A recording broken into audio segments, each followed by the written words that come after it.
It's time to go fishing for these pile perch that I usually get out here.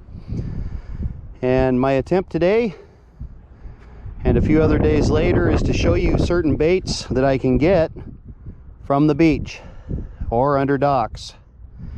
So stay with me. Right here, sand shrimp. Obviously lots of little holes. I'm going to use a clam gun at first, show you how to get them out. And I know the video is going to be shaking a little bit. Let you go down. You pull the first batch up. There's one on top, just several times.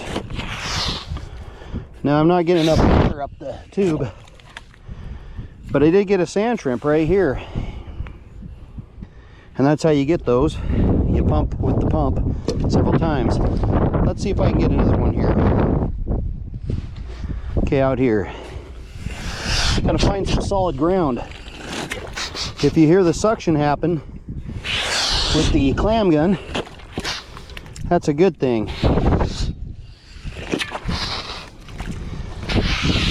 Alright. So I ended up with 3 small sand shrimp. I'm going to show you what a pump does now. Now it's time to use the shrimp pump here. I made it myself. I used the arbor off of a barrel sander, something that I have had for a long time. We used to have to buy them at work. Now they supply them for you. Hopefully you can hear me with this wind. Anyway, I'll walk up to a hole and start pumping it. Right here.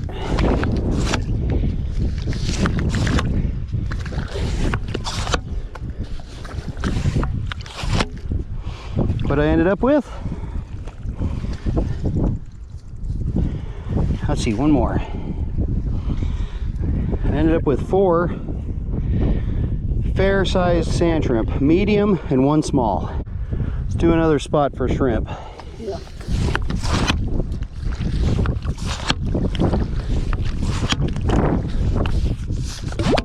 Okay, what did I get? In a second here, I'll pick them up. And 5 and 6. Right there. Good haul.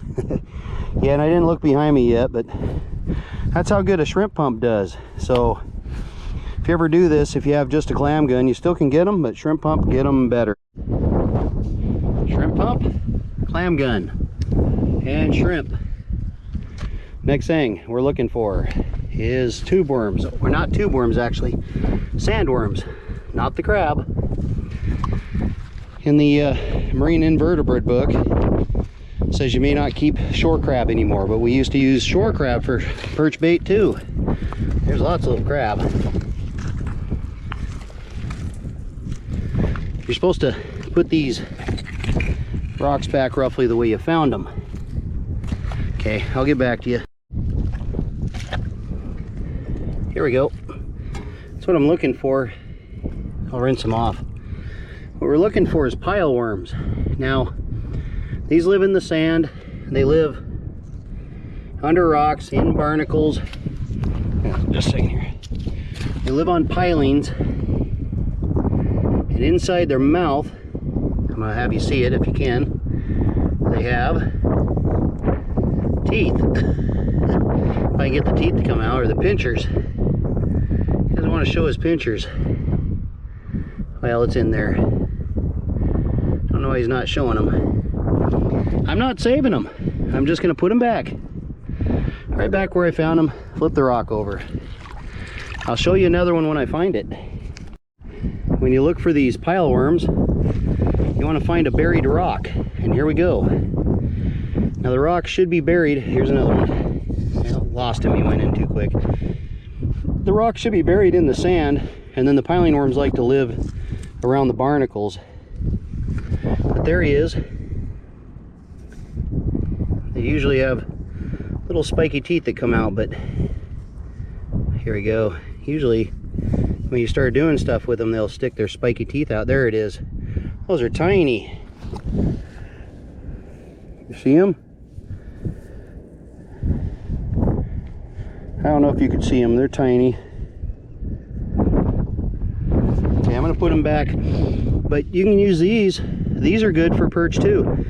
You know the, if you can hear me with the wind, you know the fake perch bait called gulp sandworms? That's these. This is the live form. These work good too for perch. But I'm just gonna use the sand shrimp. So sand shrimp are good for me. So that's all. That's to do with the piling worms. Thanks to my viewers, you've properly identified a crab that I've never seen before. And this is the second time I've found one.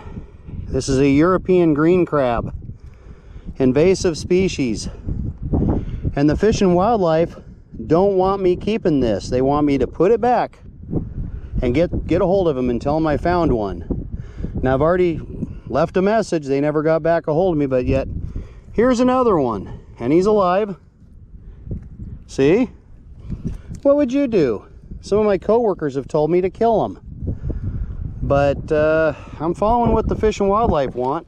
They're here, so unfortunately I'm going to let them go, because they do not have a season on them. That's what kind of says in the books. Not 100% sure, but there it is. European green crab taking over our area. They're kind of neat looking, but I don't know what effect they're going to have in this area. Okay, first of all, sorry about the noise, but another good place to get bait using a homemade snare pole. And I'm going to see if you can see it under there. I get down on my belly, but it's these tube worms under the dock. We're going to put our snare pole around one or two, snag onto it, we'll pull up on the snare pole. Here. Sorry about that, I'm wearing a coat.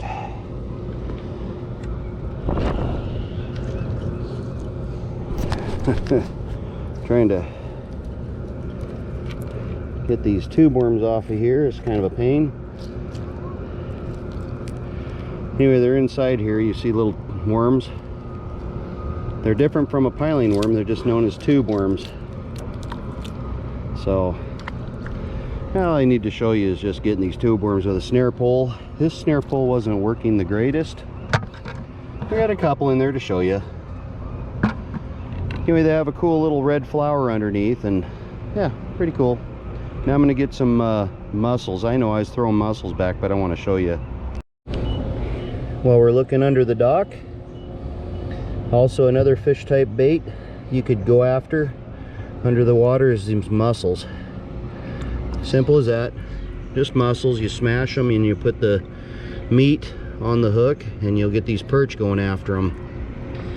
And there's lots of mussels under the dock, so there's no shortage of fish bait just right at your arm's reach. The tube worms, they're always a little farther away, and you need a reach pull. Not all the time, but take some looking to find them. So mussels, definitely a usage. Anyway, I'm down in Westport Marina gathering this bait up, as I've showed you other baits. If you like this type of video, press like. If you want to see more of my types of videos, hit that notification bell. If you haven't already subscribed, subscribe to my channel. It'll go a long ways to help me make more videos. Once again, thank you for watching.